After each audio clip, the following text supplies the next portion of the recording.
সূরা বাকারা আয়াত 10। ফি কুলুবিহিম মারাজুন ফাজাদাহুমুল্লাহু মারাজা ওয়া আলাহুম আজাবুন আলিমুম বিমা কানু ইয়াকযিবুন। অর্থ, তাদের অন্তরে রয়েছে ব্যাধি, অতঃপর আল্লাহ তাদের ব্যাধি আরও বাড়িয়ে দিয়েছেন, আর তাদের জন্য রয়েছে যন্ত্রণাদায়ক শাস্তি, কারণ তারা মিথ্যা বলত। আপনি কি জানেন শরীরের রোগের চেয়েও ভয়ঙ্কর রোগ কোনটি? তা হল অন্তরের রোগ বা মুনাফিকি। এই আয়াতে আল্লাহ মুনাফিকদের ভেতরের আসল অবস্থা পরিষ্কার করে দিয়েছেন। তাদের অন্তরে হিংসা, সন্দেহ আর কুফরির যে রোগ ছিল, তাদের ক্রমাগত মিথ্যা আর ভণ্ডামির কারণে আল্লাহ সেই রোগকে আরও বাড়িয়ে দিয়েছেন। এটি একটি প্রাকৃতিক নিয়ম।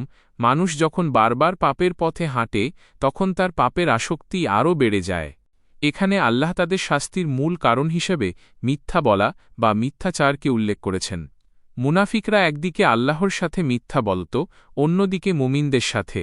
এই ক্রমাগত মিথ্যার আশ্রয় নেওয়ার কারণেই তাদের অন্তর অন্ধকার হয়ে গিয়েছিল।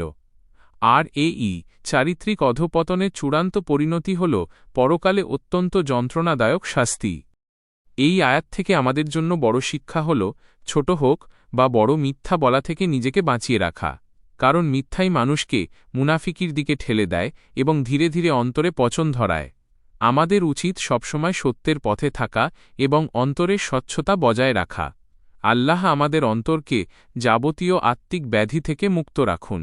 ভিডিওটি ভালো লাগলে লাইক দিন এবং এই দিনই আলোচনা অন্যদের কাছে পৌঁছে দিতে সাবস্ক্রাইব করে সাথেই থাকুন। আমি ইমরান পাশে আছি আপনাদের সাথে।